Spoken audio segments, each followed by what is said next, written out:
दोस्तों नमस्कार, आदाब, सत श्री अकाल। चैट विद सुरेंद्र वत्स के नए एपिसोड में आप सबका स्वागत है। हम आगे बढ़े उससे पहले मैं आपका धन्यवाद करना चाहता हूं जिस प्रकार आपने इस चैनल को अपनाया, इसको प्रमोट किया, इसको सब्सक्राइब किया, और मैं आपका आभारी हूं कि आप हमारी रिक्वेस्ट को मानते हैं। आप नीचे कमेंट में जाके अपनी कंपनी का नाम नहीं लिखते हैं, प्रोस्पेक्टिंग करने की कोशिश यहाँ पे नहीं करते हैं। इस प्लेटफॉर्म का जो उद्देश्य है कि ये कॉमन प्लेटफॉर्म है, उसका आप लोग ख्याल रखते हैं। और आज हमारे पास में एक बेहतरीन मेहमान है, एक ऐसे मेहमान है जो हमारे परिवार के सदस्य की तरह हैं। आप उनसे वाकिफ हैं, मैं उनसे वाकिफ हूं, और वो एक ऐसा नाम है जिनकी बार बार रिकमेंडेशन आती है, बार बार आप नाम लिखते हैं कि उनको दोबारा से बुलाइए, दोबारा से बुलाइए, और आपके आगे हम नतमस्तक हैं। आपकी इन्हीं रिकमेंडेशन के बाद एक बार फिर आज हम मिलकर स्वागत करते हैं हर्षवर्धन जैन साहब का। जैन साहब, आपका आपके अपने चैनल पे स्वागत है। दिल से शुक्रिया वत्स साहब, थैंक यू सो मच इतना प्रेम देने के लिए और बार बार याद करने के लिए। बस भागा चलाता हूं जिसे आप और ऑडियंस याद करती है। Thank you sir. सर, आप हमारे हर माइलस्टोन पे हमारे साथ रहे। चाहे हमने जब शुरुआत की उस समय आपके 2 इंटरव्यू आए लगातार, पार्ट 1 पार्ट 2, वो हमारे लिए एक माइलस्टोन का काम किया। और उसके बाद में जब हमने फ्रेंड्स मीट 2020 किया जनवरी में, सो वो एक आपकी वजह से वो हमारा प्रोग्राम बहुत हिट रहा, और आज भी लोग उसको मिस करते हैं। और बार बार लोग पूछते हैं कि फ्रेंड्स मीट 2021 कब होगा। तो वो डिपेंड करता है कि स्थितियां कैसे होती हैं, लेकिन ये तय है वो होगा। वो डिजिटल होगा या फिजिकल होगा वो समय बताएगा, लेकिन ये तय है वो होने वाला है। और उसके बाद हमने एक सीरीज स्टार्ट की। वो पहली सीरीज थी हमारी, लाइफ आफ्टर लॉकडाउन। सो उस सीरीज का जो ग्रैंड फिनाले था, उस ग्रैंड फिनाले में भी आप रहे। तो आप हमेशा हमारे हर महत्वपूर्ण मुकाम पे हमारे साथ में रहते हैं। और एक नई सीरीज हमने स्टार्ट की। नई सीरीज तो मैं नहीं कहूंगा, एक नया थॉट हम लोग लेके आए कि हम लोग डायरेक्ट सेलिंग के साथ साथ में दूसरी चीजें जो हमारे जिंदगी के बहुत महत्वपूर्ण भाग हैं, और कहीं ना कहीं उनकी वजह से हमारे प्रोफेशनल लाइफ पे और हमारे बिजनेस पे, हमारे गोल्स पे फर्क पड़ता है, लेकिन हमें मालूम नहीं चलता कि उनका कितना इंपॉर्टेंट रोल है। और पिछले दिनों हमने जो इंटरव्यू किया उसमें हमने बहुत डिटेल में बातचीत की कि जो थॉट्स हैं वो क्यों आते हैं, और जो विचार आते हैं वो विचार किस प्रकार से हमारी जिंदगी पे असर लेके आते हैं। लेकिन आज हम लोग आगे बढ़ते हैं, और आज हम लोग स्पेसिफिक डायरेक्ट सेलिंग पे बातचीत करना चाहते हैं। सो तैयार हैं जैन साहब? Yes sir, ready. That's great. Direct selling को लेके हालांकि क्लैरिटी आती जा रही है, धीरे धीरे गवर्नमेंट की वजह से पॉजिटिविटी आ रही है, और कंज्यूमर प्रोटेक्शन बिल भी आ गया है, उसमें बहुत सारी चीजें क्लियर हो गई हैं। लेकिन अगर मैं आपसे बहुत संक्षेप में आपकी भाषा में अगर जानूं, एक आम आदमी को यह देखना है कि जो कंपनी उसके सामने आई है, जो प्रपोजल उसके सामने आया है, वो सही है या गलत है, वो मनी सर्कुलेशन है या सही कंपनी है, भगेगी या टिकेगी। अगर 2-3 पैरामीटर्स हो तो वो क्या देखे? सर, सबसे पहले तो जब नए व्यक्ति के सामने कोई बिजनेस अपॉर्चुनिटी आती है तो वो इतना जागरूक ही नहीं रहता, इतनी अवेयरनेस ही नहीं रहती कि वो ये देख सके कौन प्रमोटर है, कैसी प्रोफाइल है, कैसे प्रोडक्ट है, कैसा प्लान है, कैसा पे आउट सिस्टम है, क्या इसके पीछे की साइंस है, इन लोगों के बैकग्राउंड का इस पे क्या फर्क पड़ता है, इस नियत का क्या फर्क पड़ता है। इतना अवेयरनेस होती ही नहीं है। इसलिए अपन आज से 70 साल पहले भी आपकी जगह कोई था, मेरी जगह कोई था, और वो ये प्रश्न पूछते थे, भगेगी नहीं भगेगी, ये कैसे पता चलेगा उसको, वो कैसे ज्वाइन करेगा नहीं करेगा। 70 साल पहले भी इतनी अवेयरनेस नहीं थी, अभी भी इतनी अवेयरनेस नहीं हो पाती। अब थोड़ा सा नगाड़ा ज्यादा बज रहा है, क्योंकि जब तक सामाजिक मान्यता नहीं मिलती ना सर, तब तक वो एक पैरामीटर नहीं जान पाता एक नया आदमी। क्योंकि मैक्सिमम लोग आज भी मासेज आते हैं तो वो इतना ज्यादा नहीं देख पाते। उनको जिस दर्द से गुजरे हुए रह रहे हैं कि भाई गरीबी है तो फिर अमीरी ले आना है, भाई पैसा नहीं है तो एक्स्ट्रा इनकम कर लेना है, अरे भाई थोड़ा टाइम नहीं मिल पा रहा तो थोड़ा टाइम मिल जाए, अरे भाई कह रहे हैं कभी फॉरेन टूर नहीं किया तो इसमें बता रहे हैं कि मिल जाएगा। तो एक आम आदमी, एक साधारण आदमी की जो ज्ञान चक्षु जिस वक्त खुलते हैं वो इतने पैरामीटर होते हैं सर, इतनी अवेयरनेस होती है क्या क्या दिख रहा है। इसीलिए तो 80% लोग आज भी धोखे वाली कंपनियों में, आज भी गलत कंपनियों में, आज भी गलत संगत, गलत नियत वाले लोगों के साथ बिजनेस शुरू कर लेते हैं, और आखिर परिणाम बुरा आता है, और बुरे परिणाम को हाईलाइट ज्यादा किया जाता है, इसलिए फिर पूरी इंडस्ट्री बदनाम होती है। फिर भी इस चैनल के माध्यम से, इस वीडियो के माध्यम से, और आप और हम जैसी पूरी जमात, हम जैसे पूरे सैकड़ों हजारों लीडर्स, लाखों डिस्ट्रीब्यूटर्स, करोड़ों नेटवर्कर्स अगर इस मुहिम को लोगों तक पहुंचाएं कि जितना ज्यादा जरूरी किसी इंडस्ट्री में क्या क्या करना जरूरी होता है, उतना ही जरूरी होता है क्या क्या नहीं करना। क्या क्या नहीं करने वाला हिस्सा 80% है लाइफ में, और क्या क्या नहीं करने वाले हिस्से में ये इंपॉर्टेंट बात है कि हम ऐसे ही कोई सी भी कंपनी ज्वाइन नहीं कर लें, हम ऐसे ही कोई से काम के साथ नहीं लग जाएं। जब कपड़े सिलवाने जाते हैं तो सबसे स्पेशलिस्ट टेलर के पास जाते हैं, जब दवाई लेने जाते हैं तो सबसे स्पेशलिस्ट डॉक्टर के पास जाते हैं, अरे जब कटिंग कराने जाते हैं तो सबसे स्पेशलिस्ट नाई के पास जाते हैं। अरे तो जब जीवन की हर जगह एक कंप्लीट पैकेज, एक अच्छा व्यक्ति, एक अच्छा कोच, एक अच्छा संगठन चाहिए होता है, तो फिर ये तो जिंदगी का सब कुछ, सामाजिक प्रतिष्ठा दांव पे लगा के करने वाला बिजनेस है। ये बिजनेस तो ऐसा है जहां मार्केट पे हमारी जीवन का सब कुछ दांव पे लगता है। हम अपने आप को बेचने जाते हैं, हम अपने जीवन का सर्वस्व लेके मार्केट में निकलते हैं। तो ऐसे हर किसी को समर्पित थोड़ी कर देना चाहिए, हर किसी को अपना जीवन थोड़ी लगा देना चाहिए, हर किसी के नाम ही जिंदगी थोड़ी कर देनी चाहिए। क्योंकि सर लोगों को ये पता ही नहीं होता कि मैं क्या करने जा रहा हूँ। मैं एक ऐसा वृक्ष लगाने जा रहा हूँ जिसकी शाखाएं वर्षों तक चलेगी।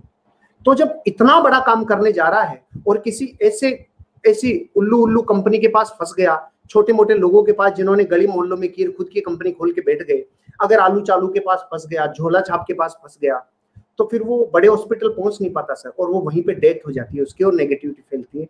इसलिए मैं आपके इस प्रश्न के माध्यम से सारी ऑडियंस को ये कहना चाहता हूँ, अवेयरनेस एकमात्र उपाय है, जागरूकता एकमात्र उपाय है। तो जितना अपने बिजनेस को प्रमोट कर रहे हैं, जितना अपने प्लान को, पे आउट को, प्रोडक्ट्स को प्रमोट कर रहे हैं, जितने अपने प्रमोटर्स को प्रमोट कर रहे हैं, अपनी प्रोफाइल को प्रमोट कर रहे हैं, उसके साथ एक स्तंभ और प्रमोट करिए। हम सब लीडर्स की जिम्मेदारी बनती है, एक जागरूकता का नगाड़ा और बिगुल बजाना होगा हमें मार्केट में। अच्छी कंपनियों की नीयत कैसी होती है, बुरी कंपनियों के लोगों की नीयत कैसी होती है।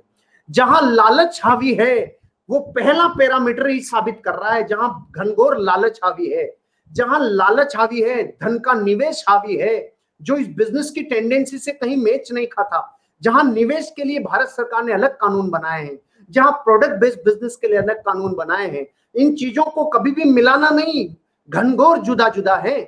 तो जब लालच हावी हो जाए, जब अट्रैक्शन लालच के रूप में बन के आए, तो सावधान तो वैसे ही हो जाना चाहिए। जहां बैंकों से, भारत सरकार से ज्यादा पैसे देने का कोई वादा करने लग जाए, समझ लो आप ऐसी खाई की तरफ फिसल रहे हैं जहां बर्बादी की तरफ जा रहे हैं। लेकिन जहां पे बेचना हो, जहां पे सेलिंग के माध्यम से पैसा आ रहा है, तो वो इनफाइनाइट है, वो कितना भी आ सकता है। लेकिन ज्ञान चक्षु इतने तो खुलने चाहिए कि मैं अच्छे और बुरे में पहचान कर सकूं। मैं पहले भी अपने वीडियो में जो आपके चैनल के थ्रू आया था बता रहा था कौन सा धोखा है और कौन सा मौका है।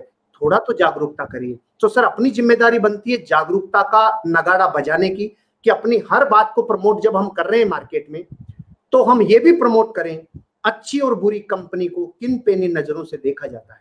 अब भारत सरकार ने कुछ चीजें आसान कर दी, गाइडलाइन बना दी, कुछ धाराएं बना दी, उनको भी स्टडी किया जा सकता है। लेकिन आम आदमी इन चीजों तक नहीं पहुंच पाता सर, टेक्नोलॉजी तक नहीं पहुंच पाता। अपन ही कुछ 5, 7, 10 पैरामीटर बनाए और वो लोगों तक पहुंचाए, ये पैरामीटर अच्छी और बुरी कंपनी चुनने का।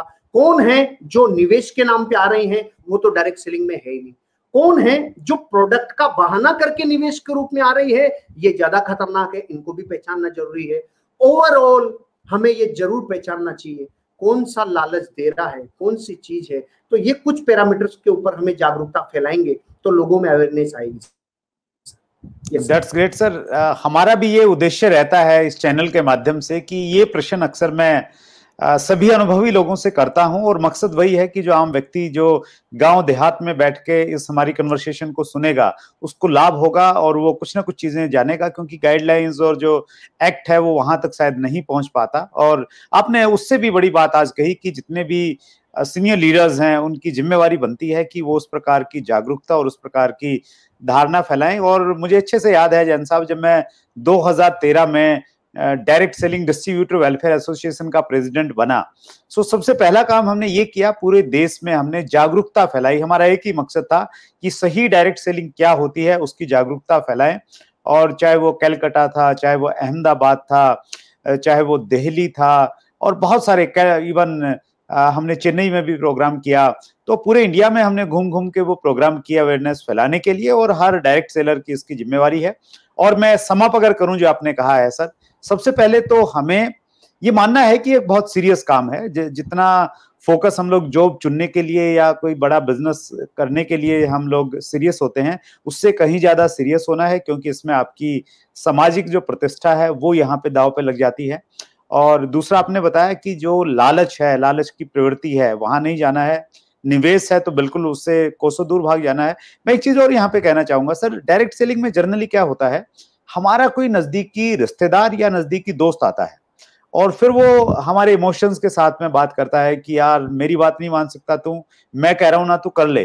तो मुझे ऐसा लगता है कि आप उसकी बात भी मत मानिए। हो सकता है उसको भी वो इमोशनल है उस ऑर्गेनाइजेशन के प्रति, लेकिन आपका अपने कुछ पैमाना हो, आपकी अपनी जागरूकता के साथ, अपनी कॉमन सेंस के साथ में आप चेक कीजिए। अगर सही है तो उसके साथ में जुड़िए, अगर वो गलत कर रहा है तो फिर उसको भी गाइड कीजिए कि भैया इन पैरामीटर्स के अनुसार ये चीज सही नहीं है, तो हमें इससे बचना चाहिए। तो क्या इसको हमें अप्लाई करना चाहिए जैन साहब? यस सर, डेफिनेटली अप्लाई करना चाहिए। That's great. मैं अगले प्रश्न पे आता हूं, और मैं मान लेता हूं कि सभी लोग सही डायरेक्ट सेलिंग कंपनी में जुड़े हुए हैं, वो सही तरीके से काम कर रहे हैं, कंपनी का इंटेंशन, प्रोडक्ट प्लान, सब कुछ उन्होंने देख लिया है, और अब वो हर्षवर्धन जैन साहब की तरह डायरेक्ट सेलिंग के एक बड़े लीडर बनना चाहते हैं, बड़ा वक्ता बनना चाहते हैं और इन्फ्लुएंस करना चाहते हैं लोगों को। तो एक डायरेक्ट सेलिंग लीडर के लिए क्या क्या गुण उसके अंदर, क्या क्या ट्रेड्स उसके अंदर होने चाहिए सर? राइट सर, कुछ ऐसी क्वालिटीज होती है जो ये बिजनेस भी लोगों में निर्माण करता है, और कुछ ऐसी क्वालिटी जो होती है ये सेम उन्हीं को ये आकर्षित करता है, वो ही इस बिजनेस में आ पाते हैं। तो पहले ये बता देता हूं कि मैं कुछ 4-5 क्वालिटी जैसी बता रहा हूं, जो पैरामीटर्स हैं इस बिजनेस में वो आएगा, वो जरूर आएगा। कभी ना कभी उसके सामने प्रकृति ऐसी व्यवस्था करेगी कि इन 5 में से कोई एक खूबी होगी तो वो जरूर एक दिन आ जाएगा, और ये 5 में से जो खूबी मजबूत होगी वो उसको आगे लेके जाएगी, और जो मजबूत नहीं होगी वो ये बिजनेस में आने के बाद उसमें बहुत बड़ा विकास ये बिजनेस कर देगा। डायरेक्ट सेलिंग इंडस्ट्री का खुद का ही स्वभाव ऐसा है कि वो इसमें जब आएगा तो उसकी ये 5 चीजों का निर्माण होगा ही होगा। देखिए सर, हिम्मत, मेहनत, संगत, सकारात्मक सोच और अटूट श्रद्धा, ये 5 में से कोई भी एक गुण अगर उस व्यक्ति में है तो वो डायरेक्ट सेलिंग बिजनेस में जरूर आ जाएगा। इस बात को और समझाने के लिए मैं एक एग्जांपल देता हूं सर। जब हम लोग, मैं बहुत बार स्टेज से ये बात खुल के बोलता हूं, किन लोगों के लिए बिजनेस है और किन लोगों के लिए बिजनेस नहीं है। तो जब ये बात बताता हूं तो मैं बहुत आकरा समझ रहे हैं सर, ये मारवाड़ी शब्द है, बहुत ही कठोर बोलता हूं। ये बिजनेस उन लोगों के लिए नहीं है जो 10 बाई 10 के कमरे में 10 लोग सो रहे हैं, एक की लात तीसरे पे, तीसरे की लात चौथे पे, 5वें की लात 10वें के मुंह पे लग रही है। लात लगना बुरी बात नहीं है, परिस्थितियां लगवा देती है, लेकिन बुरी बात यह है उनको जाकर कोई व्यक्ति कहे उठो 3 से 5 साल अच्छी मेहनत कर लो, खुद का बंगला होगा, फेल के सोना, खूब गुला माटी खा के सोना। वो कहते नहीं, जो मजा लात खाने में है वो मजा बंगले में नहीं है। उन लोगों के लिए बिजनेस नहीं है। नहीं, ये बिजनेस उन लोगों के लिए नहीं, उन लोगों के लिए भी नहीं है जो 15 साल से 20 साल से टेढ़ा करके स्टार्ट कर रहे हैं स्कूटर। कुछ दुस्साहसी ऐसे हैं जो आज भी टेढ़ा करके स्टार्ट कर रहे हैं। प्रकृति करवा देती है, टेढ़ा करके स्टार्ट करना बुरी बात नहीं है, परिस्थिति करवा देती है। लेकिन बुरी बात यह है उनको जाकर कोई कहे 5 साल घनघोर मेहनत कर ले, तेरे पास खुद की एक गाड़ी होगी, तू एक स्विच दबाएगा, गाड़ी के चारों शीशे ऊपर आएंगे, जमीन से 6 फीट हाइट पे चलेगा, ट्रकों की रोशनी भी तुझे डिस्टर्ब नहीं कर पाएगी। वो कहता नहीं, पार्किंग की जगह नहीं है देश में, जो मजा फटफटी में है वो फॉर्च्यूनर में नहीं है। तेरे लिए ये बिजनेस नहीं है। ये बिजनेस उन लोगों के लिए भी नहीं है वत्स साहब जो अंधेरे में माचिस की तिल्ली जलाकर देखते हैं बल्ब जल रहा है कि बुझ रहा है। ये नहीं है उन लोगों के लिए। फिर ये किन लोगों के लिए बिजनेस है? ओ हो, जिनके पास कुछ अभाव है, जिनके पास कुछ अभाव है या कुछ कर गुजरने का स्वभाव है, ये बिजनेस उन लोगों के लिए है। जिनके कुछ कीला गढ़ रहा है, ये बिजनेस उन लोगों के लिए है। और जब कीले गढ़ते हैं जीवन में और कुछ स्वभाव बनता है, कुछ जीवन में उठाव और उन्नति की चाहत पैदा होती है, तब जिंदगी में हिम्मत आती है। अब ये बिजनेस करने के लिए हिम्मत क्यों चाहिए? सबसे पहला तो वो काम कर रहा है जो धरती पे 5% लोगों में जाके शामिल होगा, दुनिया के 5% लोगों में जाकर शामिल होगा। सोना चाहे 10 ग्राम हो वत्स साहब, चाहे 1 किलो हो, दोनों ही सोना कहलाते हैं, फर्क सिर्फ मात्रा का है।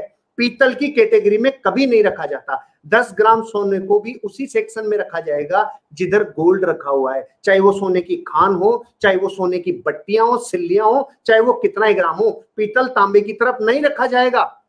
ऐसे ही नेटवर्क मार्केटिंग बिजनेस में आने वाले व्यक्ति को 5% लोगों में शामिल होने वाला है, इस जमात में रखा जाएगा।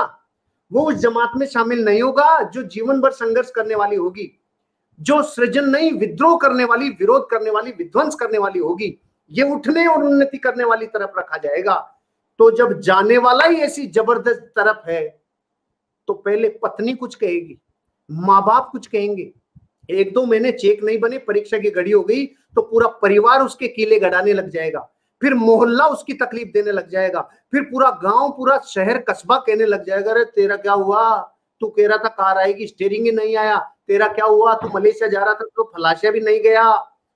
इसको बेचारे को सबसे पहला एसेंशियल एलिमेंट जो चाहिए, वो चाहिए हिम्मत, कि इसको विरोध सहन करना पड़ेगा। क्योंकि जब आपकी गति तेज होती है ना सर, तो जमीन को विरोध भी उतना ही सहन करना पड़ता है।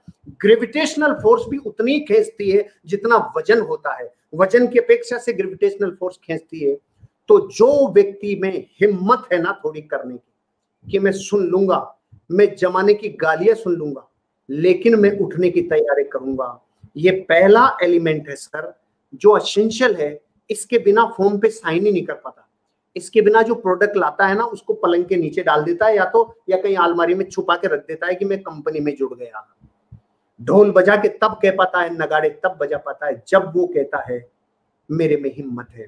तो पहला एसेंशियल एलिमेंट डायरेक्ट सेलिंग का, कोई भी व्यक्ति अगर हिम्मत करके आ रहा है तो चलेगा, पहली क्वालिटी। दूसरी, मेहनत। वो काम करेगा जो लोग 90 साल करते हैं, जो 100 साल में होके करते हैं, जो 70-80 साल मिलकर करते हैं, ये काम 3 साल में। मैं आपको मेरा एग्जांपल देता हूं। अच्छा, मैंने 3 लाख किलोमीटर मोटरसाइकिल चलाई है। 3 लाख किलोमीटर मोटरसाइकिल। जो इंसान पूरे जीवन में 60,000 50,000 किलोमीटर मोटरसाइकिल चला लेता है, उसका L4 L5 L6 से खत्म हो जाते हैं, उसका T वाला ग्राफ स्पाइन का खराब हो जाता है, उसका C1 C2 C3 से लेके 7 तक खराब हो जाता है। मैंने 3 लाख किलोमीटर मोटरसाइकिल चलाई डायरेक्ट सेलिंग इंडस्ट्री की वजह से। मैंने राज्यों के और भारत के गांव ढाणियों में जाके देखा हूँ, गया हूँ, मिला हूँ। आप कल्पना करिए कि 3 लाख किलोमीटर मोटरसाइकिल चलाई, फिर उसके बाद में लगभग मैंने 1.5 लाख किलोमीटर रेड कलर की मेरी स्विफ्ट चलाई। उसके बाद मैंने 52,000 किलोमीटर टाटा सफारी चलाई। उसके बाद मैंने लगभग 1.25 लाख किलोमीटर फॉर्च्यूनर चलाई। उसके बाद डिजायर मैंने लगभग 1 लाख किलोमीटर चलाई। मर्सिडीज लगभग 30,000 किलोमीटर चलाई, फिर लॉकडाउन आ गया। मेरी आप ड्राइविंग देखेंगे ना, जितनी मैंने टूर कर लिया, आपको नहीं लगता कि 2-5 लोग मिलकर पूरे जीवन जितनी करते हैं उतना कर लिया। जबकि मेरा ड्राइविंग पैशन थोड़ी है, मेरा ड्राइविंग प्रोफेशन थोड़ी है, मैं तो बिजनेस में हूँ। लेकिन डायरेक्ट सेलर कभी घबराता नहीं है। तो पहले तो हिम्मत थी, फिर मेहनत इतनी की। मैं एक बार तो मैं आपको बताऊं सर, जयपुर में एक मीटिंग में जा रहा था और रेलवे स्टेशन, राम मंदिर से लेकर रेलवे स्टेशन के बीच में एक मोड़ आता है, वहां पर पानी भरा रोड पर 3 फीट लगभग, और मैं मोटरसाइकिल से चला जा रहा, कैसे न कैसे सपोर्ट करती जा रही, और एक खड्डा आया, वो दिखानी पानी के अंदर था, मैं उसमें चला गया। फिर बाहर निकला, बजाज बॉक्सर थी मेरे पास उस टाइम, उस बॉक्सर को मैंने हाथ से निकाला पानी में से। मतलब मैं मेरी मेहनत को देखकर देखता हूं तो आज का नेटवर्कर कितनी जल्दी रिजल्ट चाहता है। तो यार अभी तक तो अकेले में सरसों होगी नहीं, कितने से यार। अरे पूरी मेहनत का रोम रोम ऐसा बनेगा तो काम होगा। फिर दुनिया की कोई ताकत असफल नहीं करेगी, सफल होगे रहोगे। तो हिम्मत चाहिए सर, मेहनत चाहिए, दूसरी बात। तीसरी, संगत चाहिए। उस दिन बाद मैंने जीवन में क्रिकेट की संगत नहीं की। 20 साल मैंने यूं क्रिकेट छोड़ के आ गया। क्रिकेट मेरे जीवन का सबसे ज्यादा समय कंज्यूम करता था सर। वहां के लोग, वहां के दोस्त, फिर जितने लोग सर्किल में नेगेटिव थे, समाज में, लोगों में, परिवार में, रिश्तेदारों में, सबसे दूरियां हो गई, क्योंकि अगर मैं संगत उनकी करूंगा तो फिर उठूंगा कैसे। तो नेगेटिव संगत छोड़ दी और पॉजिटिव संगत करना चालू कर दिया, और हर पॉजिटिव संगत मुझे आगे बढ़ाती चली गई। हिम्मत, मेहनत, संगत। फिर मैंने सोच ऐसी निर्माण की जो मुझे ग्रोथ दिलाती गई, डेवलप करती चली गई। ये मैं आपको सर कहीं किताबों में नहीं देखा मैंने कि ये 5 चीजें कहीं से मिल जाए मुझे। ये मैंने मेरे जीवन से निकाला और सफल लोगों के जीवन को पढ़ के निकाला कि उनकी बेसिक चीजें कौन सी थी, और उनको बेचारे को और चीजें उनमें आने में, एटीट्यूड, उनका फेथ, उनका विजन, उनके रीजन, उनके चीजें, ये सब बाहर बाद में मिला। ये 5 तो उसकी बेसिक थी जो उसको चाहिए थी। उसकी सोच मजबूत हुई, सकारात्मक सोच हुई, चीजों को सही वे में लेना चालू किया। प्रोडक्ट कभी नहीं मिल रहे थे तो ये नहीं सोचा कि ये कंपनी बेकार है, लोग बेकार हैं, प्रोडक्ट शॉर्टेज कर देते हैं। अरे भाई, जो है उससे काम चलाया। लोग नहीं आ रहे, जैसे थे उनसे काम चलाया। फिर रिपर्चेज पे फोकस किया, कभी रिटेन पे फोकस किया, कभी रिक्रूटमेंट पे फोकस किया। जो था अवेलेबल उस पे फोकस किया, जो नहीं था उस पे नहीं रोया। मेरी सोच का बहुत, अगर मैं आपको कम शब्दों में तो ये बताता हूँ सर, जो जीवन में मेरे पास अवेलेबल है मैं उससे ही सृजन करना चाहता हूँ। जो नहीं होता उसमें रोने का कभी प्रयास नहीं करता। सोच मतलब ये। और अंतिम बात, मेरी श्रद्धा जिस काम के पीछे लगता हूँ वो अटूट होती है। फिर वो मेरा मंदिर है, वो मेरी आराधना, वो मेरी पूजा है, वही मेरा जीवन में देवतुल्य घर है। फिर तो बस श्रद्धा को कोई ठेस नहीं, और श्रद्धा से बड़ा कुछ नहीं। ये 5 बेसिक चीजें, पांचों हो तो इतिहास रच देता है, 5 में से कुछ भी हो तो डायरेक्ट सेलिंग में आ जाता है, और 5 में थोड़ी थोड़ी भी हो तो यहाँ आके उनका बड़ा सृजन करके लीवरेज कर देता है। ये रिसोर्स बन जाते हैं, और रिसोर्स से वो बहुत आदमी बड़ा बन जाता है। और ये 5 के लिए कहीं कोई यूनिवर्सिटी नहीं है सर, 5 के लिए कहीं कोई स्कूल नहीं है। हमारी डायरेक्ट सेलिंग यूनिवर्सिटी सबसे बड़ी है। बहुत बेहतरीन सर, आपने एक्चुअली एक बहुत बड़ा काम कर दिया डायरेक्ट सेलर के लिए। उन्होंने जो लंबी सी लिस्ट बनाई है, उस लिस्ट को अगर उन्होंने कैटेगराइज करना है तो वो कैटेगराइज कर लें आपकी बात को सुन के, कि स्पेशली जो हमारे नजदीकी लोग होते हैं, हमें मालूम होता है कि किसकी क्या सोच है, और वो जो लात खाने वाले लोग हैं वो कौन रहते हैं, उनको थोड़ा सा अवॉइड करें, उनको कोल्ड लिस्ट में रखें, अभी होट में मत लेके आए। लेकिन जो हिम्मत, मेहनत, पॉजिटिव एटीट्यूड, श्रद्धा वाले लोग हैं तो उनको आप आगे लेके आए। सो बेहतरीन। और मैं आपसे रिलेट करना चाहता हूं सर, देखिए जो भी व्यक्ति मेहनत करके निकलेगा ना तो उसकी खुशबू अलग रहती है, जो आपकी हमें दिख रही है, हम सबको दिख रही है। मैंने भी शुरुआत बजाज चेतक स्कूटर से की थी, जो टेढ़ा करके, मतलब टेढ़ा करके स्टार्ट होता था, तो वहां से मैंने शुरुआत की थी। लेकिन सोच ये थी कि इसके माध्यम से बड़ा कुछ प्राप्त किया जा सकता है। और जब आप बात कर रहे थे तो मुझे ऐसा लगा कि आप मेरी ही बात कर रहे हैं। मैंने भी लगभग 8 से 10 लाख किलोमीटर मैंने स्कूटर से लेके, और फिर मारुति 800 थी मेरी पहली गाड़ी, और मारुति 800 जैन साहब मैंने इतनी चलाई कि उसने मुझे ड्राइवर बना दिया था, मतलब ड्राइवर नहीं, मैकेनिक बना दिया था एक्चुअली। तो मुझे मालूम था कि कहाँ उसमें कचरा आता है, और कैसे उसमें कितना धक्का लगना चाहिए, बैटरी में क्या इश्यू आता है, और इंजन में कहाँ प्रॉब्लम होती है। तो मैंने मतलब बिल्कुल उसको, बिल्कुल एकदम बोलते हैं ना, बिल्कुल उसको एकदम पेला बुरी तरह से। शायद 2 लाख किलोमीटर मैंने पुरानी चलाई होगी, और बहुत पुरानी ली थी मैंने, क्योंकि पैसे थे नहीं उस समय। और वो जमाना था जब गाड़ी में पीछे सिलेंडर बांध के और उससे चलाते थे, वो सस्ती बहुत पड़ती थी। तो वो चलाई। फिर मैंने वैगनार ली, फिर मैंने एंडीवर ली, फिर मर्सिडीज ली। मैं 10 साल मैंने मर्सिडीज चलाई। तो वो जो सफर था कहीं ना कहीं वो स्कूटर से शुरू हुआ था। और ये हर डायरेक्ट सेलर को सीखने की जरूरत है कि आप शुरुआत कीजिए, थोड़ा पेशेंस रखिए, और उस पेशेंस के साथ में अगर आप आगे बढ़ेंगे तो आप बहुत आगे जाएंगे। और बड़ा अजीब लगता है जब हम बहुत सारे लोगों से मिलते हैं और वो कहते हैं कि मैं तो दूसरे महीने में 2 लाख पे पहुंच गया, और छोटे महीने में तो मैंने ये वाली गाड़ी खरीद ली। तो कहीं ना कहीं ऐसा नहीं है कि जैन साहब जैसे लोग, हम जैसे लोगों ने मेहनत कम की। अपितु डायरेक्ट सेलिंग का मूल सिद्धांत ये है कि यहाँ पे ये प्रकृति के सिद्धांत पे काम करता है। पहले यहाँ पे आपको बोना पड़ेगा, उसके बाद में धीरे धीरे उसके ऊपर में फ्रूट्स आएंगे। तो उस नेचर का अगर आप काम करेंगे तो फिर आप भी जैन साहब की तरह एक्सपीरियंस शेयर करेंगे, और ऐसे ही लोग आपके दीवाने होने वाले हैं। हम लोग इसी प्रश्न में अगर आगे बढ़ें सर, ये तो आपने क्राइटेरिया हमें बता दिया कि इस प्रवृत्ति के लोगों को हमें लेके आना है, उनको थोड़ा प्रायोरिटी देनी है, उनको प्लान पहले दिखाना है। लेकिन वो जब डायरेक्ट सेलर बन जाता है, अब उसके अंदर क्या क्या गुण होने चाहिए कि वो अपने कंपनी के टॉप लेवल पे पहुंच जाए? सर, इस बिजनेस में ये जो मैंने पांचों चीजें बताई, ये है बेसिक और मूल। और कुछ गुण, जैसे गाय लाते हैं दूध के लिए, गोबर फ्री में आता है, उसका गोमूत्र फ्री में आता है, उसकी और चीजें जो मिलती है हमें वो फ्री में आती है, उससे मिलने वाली वाइब्रेशन फ्री में आती है, उसके 300 फीट की दूरी में जितनी हवा है वो शुद्ध होगी, वो फ्री में आती है। जब आप ऐसी संगत करते चले जाते हैं तो ऐसी क्वालिटीज डेवलप होती चली जाती है, आप और जिम्मेदार बनना चालू कर देते हैं, आप और अकाउंटेबल होना चालू कर देते हैं, आप और लिसनर अच्छे बनना चालू कर देते हैं, आपके अंदर एक गुण डेवलप होने लग जाता है, आप डुप्लीकेट करना चालू कर देते हैं, आपकी संगत आपको सिखाने लग जाती है, अच्छा ये सर ऐसे बोलते हैं, ये सर ऐसे कर रहे हैं, अच्छा इस प्लान में दिखाने में ये ताकत ऐसे लगती है, इस फॉलोअप में करने से ये प्रश्नों के जवाब इस तरीके से दिए जाते हैं। तो बहुत सारी क्वालिटीज डेवलप होने लग जाती है। इस पे मेरे पूरे वीडियोज हैं सर, पूरी की पूरी 21 लीडरशिप के जो गुण हैं वो आपके अंदर डेवलप होने लग जाते हैं, आप अच्छा संवाद करने लग जाते हैं। तभी तो मैं आपको बताऊं सर, आपके चैनल पे जितने लोग आज सक्सेसफुल लोग आते हैं, जो हमारे डायरेक्ट सेलिंग से अलावा दूसरी इंडस्ट्रीज में हैं, वो लोग कह के जा रहे हैं हम अपने परिवार के लोगों को ये रेकमेंड करते हैं, हम अपने बच्चों को भी डायरेक्ट सेलिंग के लिए कहते हैं। मैं आपको ये कह रहा हूँ सर, आज जितने लोग भारतीय पॉलिटिक्स में जो राजनीति में फेल है ना, वो वही लोग फेल हैं जिन्होंने कभी जीवन में डायरेक्ट सेलिंग को जाना ही नहीं। आज जितने लोग फेल्योर हैं, अगर वो डायरेक्ट सेलिंग इंडस्ट्री में 1-2 साल 3 साल गुजर के चले जाए ना, मैं आपको ये बता रहा हूं, उनके जीवन का दृष्टिकोण ही बदल जाए, उनके जीवन के जो रिफ्लेक्शन है वही बदल जाए।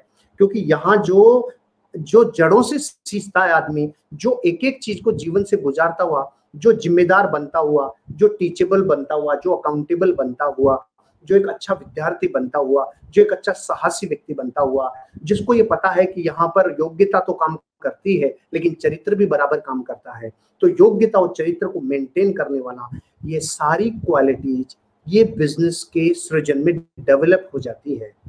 अगर संगत करता गया, 5 चीजें जो मैंने बोली सर, उसमें सब आ जाएंगी, लेकिन बस लगा रहे। जो ट्रेन दिल्ली जा रही है उसमें कोई लटक भी गया तो दिल्ली पहुंचेगा वत्सा। तो मैं यहां ये कहने जा रहा हूं, अगर संगत करते चले गए तो ये चीजें डेवलप होती चली जाएगी। जैसे पत्थर का कोयला है, भट्टी में डालेंगे तो भभकेगा, बाहर निकलते ही बस फिर वो वापस बुझ जाएगा। ऐसे लगातार संगत करते चले जाएंगे तो ऐसी 21 क्वालिटीज, ऐसे लीडरशिप की क्वालिटीज निखर के आएगी जो दुनिया के बहुत कम लोगों में है, गिनती में है, परसेंटेज में नहीं है, जो ये बिजनेस में स्वाभाविक गुण है जो डेवलप कर देता है। तो कर भी देता है, आप 5 को पकड़ के रखो, हो बहुत सारी जाएंगी। गाय लाएंगे दूध के लिए, चीजें बहुत फ्री मिलती चली जाएंगी, बस इस ट्रेन से उतरना मत, चाहे लटक के रहना, ऑटोमेटिक सोने के लिए फिर बर्थ मिलती चली जाएगी। लगातार लगे रहना, लगातार प्रयास करते जाना। वर्षों तक तो मांझी ने भी 30 साल में पहाड़ खोद दिया, वर्षों तक तो जाधव मोलाई पयांग ने भी विश्व का सबसे बड़ा जंगल लगा दिया। जो काम वर्षों तक किसी काम में लगातार जीवन दे दे, वहां पर कई गुना क्वालिटीज डेवलप हो जाती है, एक मैग्नेटिज्म डेवलप हो जाता है। जो लोहा चुंबक के साथ वर्षों तक लगा रहता है, चुंबक के सारे गुण डेवलप हो जाते हैं। इसलिए एक डायरेक्ट सेलर को इतने ज्यादा गुण डेवलप होते हैं कि वो जीवन के किसी क्षेत्र में फेल नहीं होता, फिजिकली हमेशा लाइफ में आगे जाएगा, शारीरिक रूप से वो मानसिक रूप से मजबूत रहेगा, वो सामाजिक रूप से लोगों का सपोर्ट करेगा, उन्नति दिलाएगा समाज को, आर्थिक रूप से सक्षम बनेगा और लोगों को सक्षम बनाएगा, और आध्यात्मिक रूप से उन्नति करेगा। क्योंकि जब शारीरिक और मानसिक तल पे शांति हो गई तो आध्यात्मिक उन्नति करेगा। ये सब क्वालिटीज इस बिजनेस में डेवलप होगी और आगे बढ़ता चला जाएगा। That's great, wonderful sir. और ज्यादा जानकारी के लिए जैसे आपने सोर्स बता दिया सर, मैं आपको बहुत फॉलो करता हूं जैन साहब आपके यूट्यूब चैनल पे, और जो लीडरशिप की आपकी सीरीज है 21 जो गुण होने चाहिए एक डायरेक्ट सेलर में, सो वो हम सब लोगों को सीखने चाहिए, स्पेशली जो डायरेक्ट सेलिंग को सीरियसली ले रहे हैं। तो सब लोग उस पर विजिट करेंगे और हम लोग चैनल का लिंक डिस्क्रिप्शन में जरूर डालेंगे ताकि लोगों को सुविधा हो जाए वहां पे जाने के लिए और उन सब चीजों को सीखने के लिए।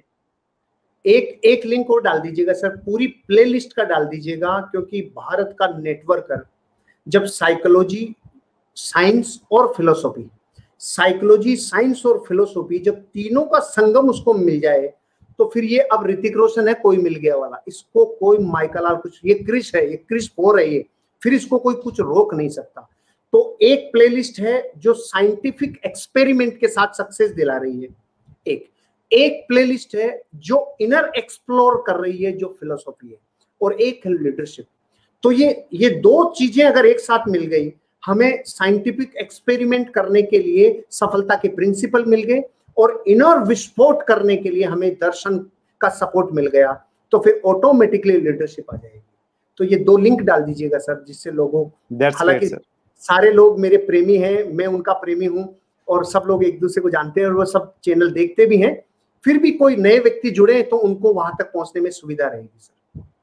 Thank you so much Jain साहब। और जैसा आपने बताया, ये लिंक हम लोग डालेंगे, और जो आप शेयर कर रहे थे कि सर बड़े बड़े लोग आके बोलते हैं कि डायरेक्ट सेलिंग से क्यों वो अपनी फैमिली को जोड़ना चाहेंगे, स्पेशली डॉक्टर विवेक बिंद्रा को पिछले दिनों हमने बुलाया, जो हमारा 75वां एपिसोड था, और उसका शीर्षक भी यही रखा था हम लोगों ने कि डॉक्टर विवेक बिंद्रा अपने बेटे को, अपनी संतान को क्यों डायरेक्ट सेलिंग करवाना चाहते हैं।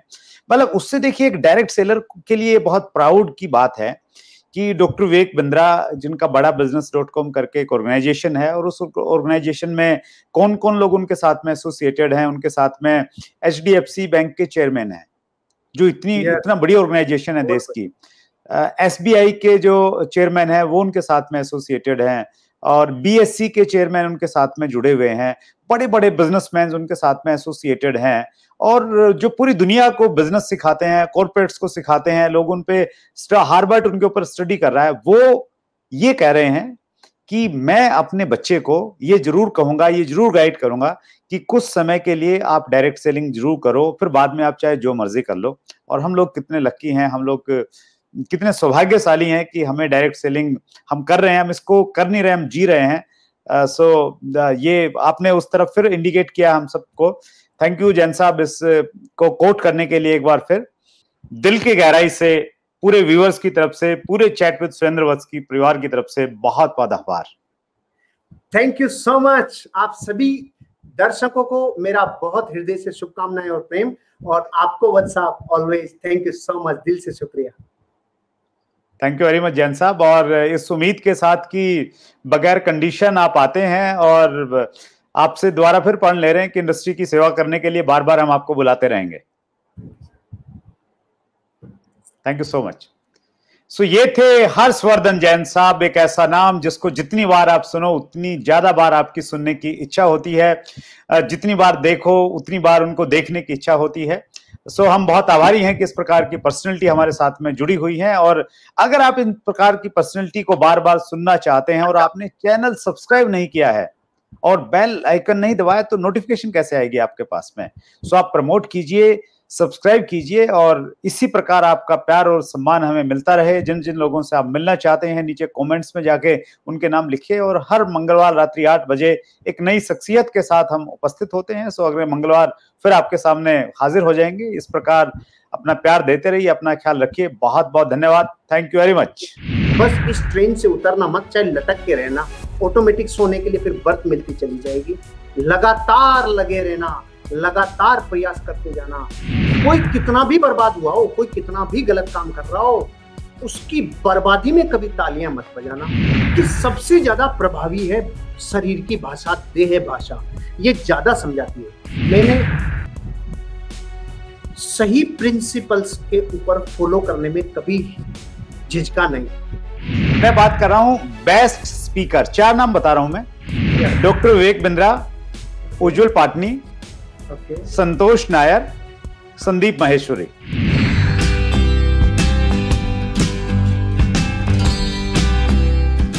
अगर आपने अभी तक chat with Surendra Vats channel को सब्सक्राइब नहीं किया है तो अभी सब्सक्राइब करें और बेल आइकन दबाना ना भूलें, जिससे आपको आने वाली सभी वीडियोस की अपडेट सबसे पहले मिले और हमारी किसी वीडियो को मिस ना करें। वीडियो को ज्यादा से ज्यादा शेयर और लाइक करके अपना प्यार जरूर दें।